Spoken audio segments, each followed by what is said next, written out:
Do realizacji tego odcinka zostałem poniekąd zachęcony przez jednego z użytkowników, który skomentował nasz ostatni live. Tam dyskutowaliśmy o tym, czy kawa jest produktem codziennego użytku, czy może produktem luksusowym, gdzie kupić kawę wysokiej jakości i czemu nie mówimy o tej kawie, która jest niższej jakości. O tym wszystkim w dzisiejszym odcinku poznacie 7 kryteriów, którymi warto się kierować w doborze dobrej kawy. Jeżeli chcecie je poznać, zapraszam do odcinka. Czajnikowy.pl. Pierwszą kluczową kwestią, którą musimy rozważyć, jest to, jaki jest nasz osobisty stosunek do jedzenia, do kawy, ale też również do innych produktów. Czy traktujemy jedzenie jako, brzydko mówiąc, paszę, czyli coś, co ma tylko i wyłącznie uzupełnić nasze składniki odżywcze i nic więcej się nie liczy, czy może oczekujemy od jedzenia czegoś więcej, tego, żeby to była pewna przygoda, pewna historia się za tym jedzeniem kryła, nauka, nie tylko o tym jedzeniu, ale też o ludziach z różnych stron świata, w końcu doświadczanie niesamowitych aromatów, niesamowitych smaków, tych niuansów, które są obecne tylko i wyłącznie w produktach wysokiej jakości. Chciałbym Was zachęcić do tego, żeby zamiast kupować jedną filiżankę kawy, takiej, która naprawdę wymaga pewnego rodzaju dodatków, słodzenia, ale też dodatków mleka po to, żeby w ogóle znieść jej smak dość cierpki, gorzki albo po prostu dymny, zainwestować może trochę więcej i wypicia tylko jednej filiżanki kawy, ale kawy takiej, która będzie pewnego rodzaju historią, która będzie niosła za sobą niesamowite doświadczenia i będzie po prostu czymś ubogacającym. Oczywiście każdy tutaj musi zdecydować, co jest dla niego priorytetem. Każdy musi zdecydować, co jest dla niego istotne. Jeżeli kawa jest dla Was tylko i wyłącznie źródłem kofeiny, to najprawdopodobniej pozostałe porady z mojej strony nie będą dla Was interesujące, ponieważ niska cena jest tutaj priorytetem i nic więcej nie ma znaczenia. Natomiast jeżeli chcecie rozpocząć niesamowitą przygodę z kawą, jeżeli chcecie doświadczać niesamowitych niuansów smakowych, to zapraszam Was do dalszej części, żebyście poznali, jak taką kawę zakupić. Kiedy pójdziemy do sklepu po to, aby wybrać sobie kolejną paczkę kawy na naszą półeczkę, okazuje się, że często jedynym kryterium, które producent pozostawił nam do wyboru, jest po prostu marka kawy. Czyli nie mamy tam informacji bardzo kluczowych, jak pochodzenie ziarna i to nawet nie z jakiego kraju, ale z jakiej konkretnej plantacji to ziarno pochodzi.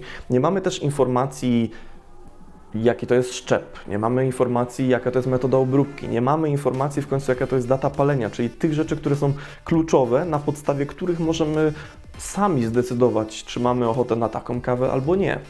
Te informacje są przed nami jakby zakryte, ponieważ producent decyduje o tym, aby uprościć maksymalnie proces decyzyjności w wyborze kawy. Czyli Wy musicie jedynie sięgnąć po paczkę, jeżeli zobaczycie na niej tą markę kawy, którą sami lubicie. Jeżeli przyjmiemy, że kawa jest produktem naturalnym i przez cały rok zmienia się, w zasadzie każdy kolejny rocznik będzie bardzo mocno różnił się od siebie. To jest tak samo jak z winem, czyli wiemy, że roczniki są lepsze i gorsze. Tutaj jakby to wszystko zostaje wrzucone do jednego wielkiego wora po to, żeby za każdym razem ten smak był taki sam. Czyli grupa ekspertów projektuje smak po to właśnie, żebyście Wy, wybierając tą znaną sobie markę kawy, mogli poczuć się każdorazowo dokładnie tak samo, z takimi samymi doznaniami.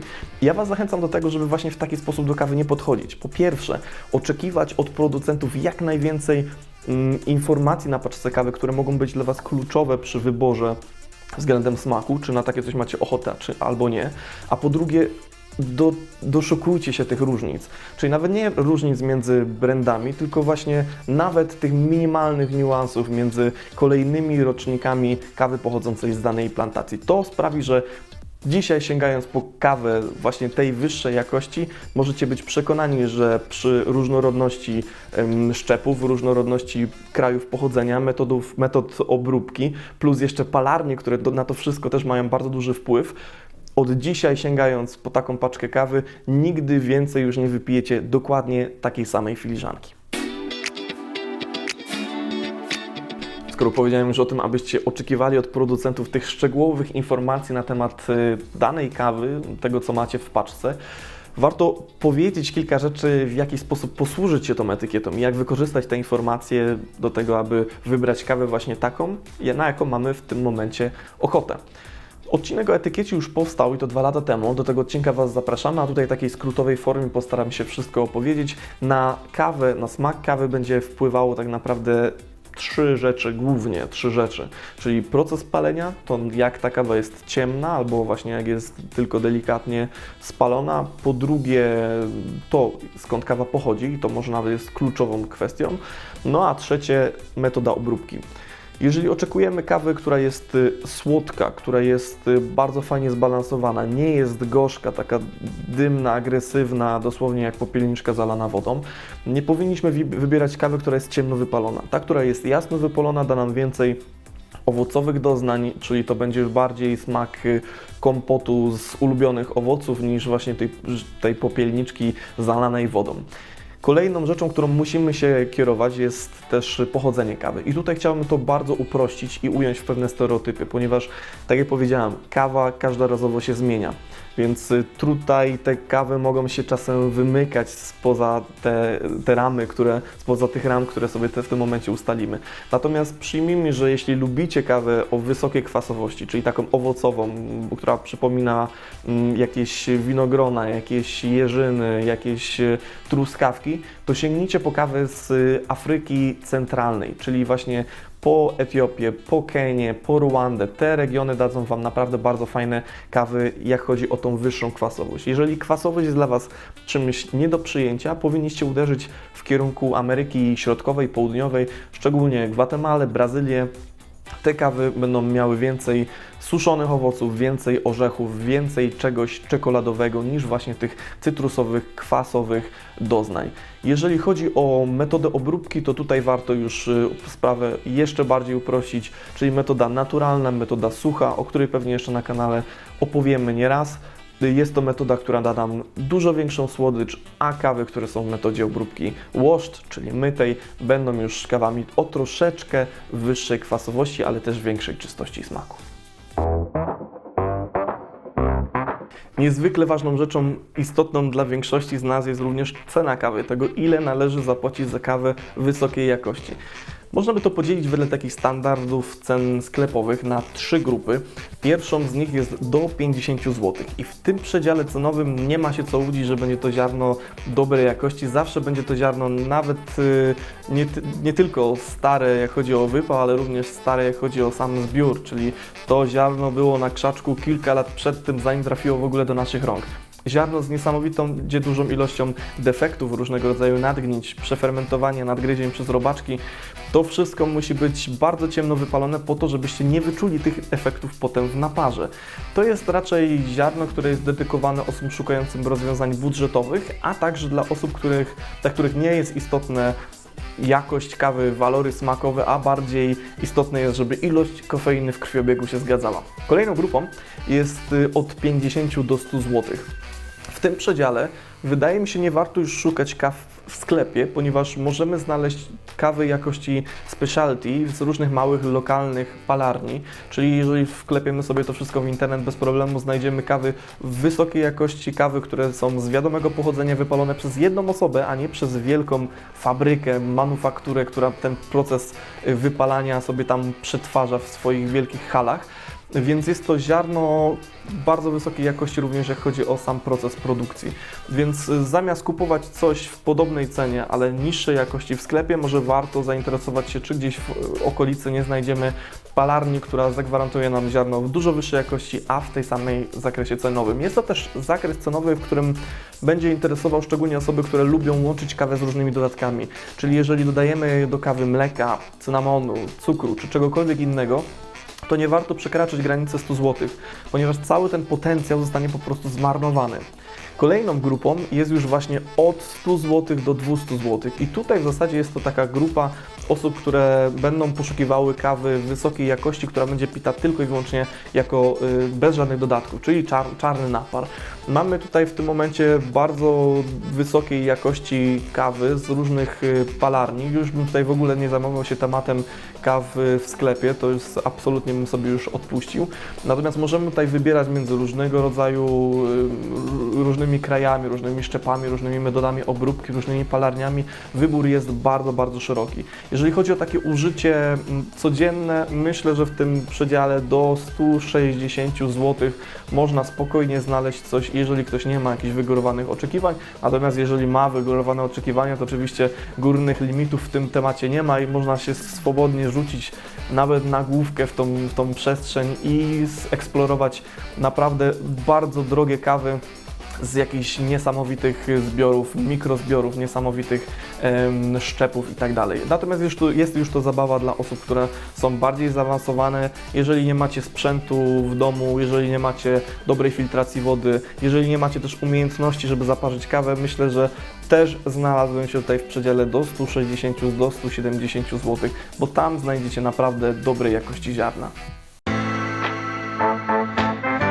Kluczową informacją, którą musicie znaleźć na każdej etykiecie kawy, jeżeli jej nie ma, należałoby niezwłocznie zrezygnować z jakiegokolwiek zakupu bez względu na to, co to jest za ziarno, jaka to jest marka, jest data palenia.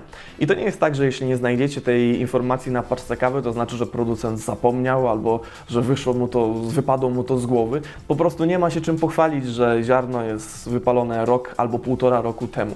No i te wypalenie kawy można by tutaj porównać na przykład do jakiegokolwiek wypieku.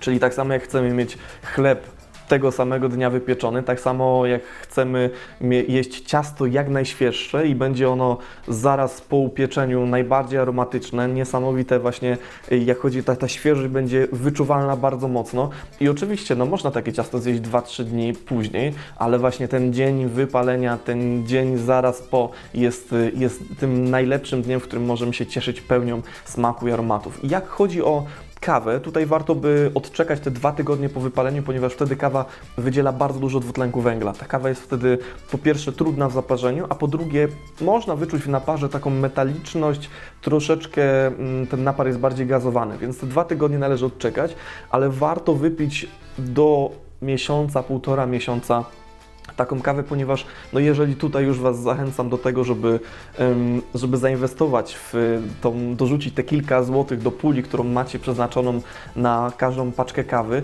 to nie po to, żebyście później cały ten potencjał i całą tą inwestycję zmarnowali przez to, że kupicie stare ziarno. Więc oczekujcie przede wszystkim informacji na paczce kawy, kiedy została ona wypalona, no i postarajcie się zmieścić w te widełki, czyli od 2 tygodni do 1,5 miesiąca, po to, aby te rezultaty były jak najbardziej pełne. Kolejną rzeczą, na którą warto zwrócić uwagę, jest sam wygląd ziarna, dzięki któremu możemy rozpoznać też jakość samego procesu wypału, ale też po prostu tego, z czym mamy do czynienia. I oczywiście na samym początku te ziarna są zamknięte szczelnie, więc nie mamy możliwości dokonania tego eksperymentu, ale po pierwszym zakupie już będziemy wiedzieli dokładnie, z jakim ziarnem mamy do czynienia. I tutaj od razu Was zniechęcam do tego, żebyście zakupowali czy to kawę na wagę, czy to w takich opakowaniach, które dają możliwość zajrzenia do środka. Kawa musi być odcięta od dostępu powietrza i od dostępu światła. Jeżeli kawa jest przechowywana w zły sposób, to nawet najlepsze ziarno będzie po prostu źle smakowało. No i tutaj musimy sobie ustalić to, w jaki sposób ziarno tak powinno wyglądać. No nie powinno być na pewno zbyt ciemne, czyli ten kolor brązu musi być wpadający w taki cynamon, troszeczkę ciemny czasem, to w zależności od tego, czy mamy wypał pod espresso, czy pod metody filtrowe. Natomiast ziarno nie może być po pierwsze ciemne, ale nie może być też tłuste, czyli te tłuszcze, które naturalnie występują w ziarnie, muszą być w środku. Jeżeli znajdą się na zewnątrz, jest to wynikiem tego, że samo ziarno w procesie wypalania przeszło tak zwany drugi krak, czyli taki moment, w którym nagromadzenie gazów w środku, które są wynikiem procesów spalania, powodują rozsadzenie ziarna i wypłynięcie tłuszczów na zewnątrz, na powierzchnię ziarna.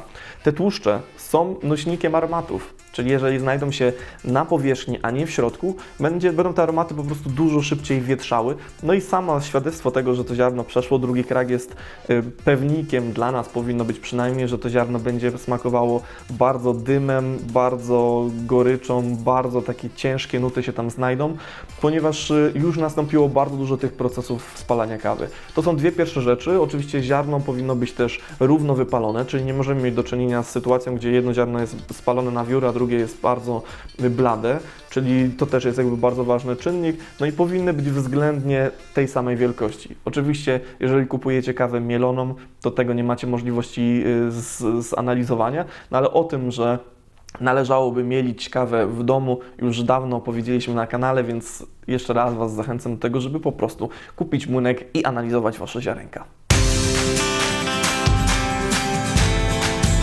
Ostatnim zagadnieniem, które musimy podjąć, jest to, gdzie w ogóle taką kawę kupić. No i tutaj od razu odpowiedź: nie w marketach, nie w dużych sklepach. Wszystko wynika z tego, że sam proces dystrybucji kawy do magazynów trwa wiele miesięcy.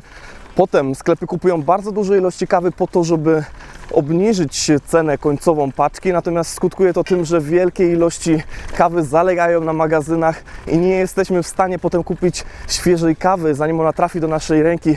Ma już naprawdę dużo miesięcy od wypalenia za sobą. Możemy bez problemu kupić taką kawę wysokiej jakości. Wystarczy wpisać Specialty Coffee. Znajdziemy mnóstwo sklepów internetowych, które serwują kawę wysokiej jakości, bardzo, bardzo świeżą, ale możemy też napisać bezpośrednio do palarni, zorientować się w ogóle, czy w naszej okolicy są jakieś małe, lokalne palarnie wypalające kawę w sposób kraftowy i potem, zamawiając taką kawę, dosłownie następnego dnia możemy liczyć na to, że kurier niczym ten Meksykanin z osłem ze słynnej kawowej reklamy zapuka do naszych drzwi i przyniesie paczkę kawy naprawdę wartej swojej ceny. Ja Was w takim razie zapraszam do tego, żebyście zakupowali się w najświeższą, najlepszą kawę. Zapraszam oczywiście też na czajnikowy.pl i do następnych odcinków.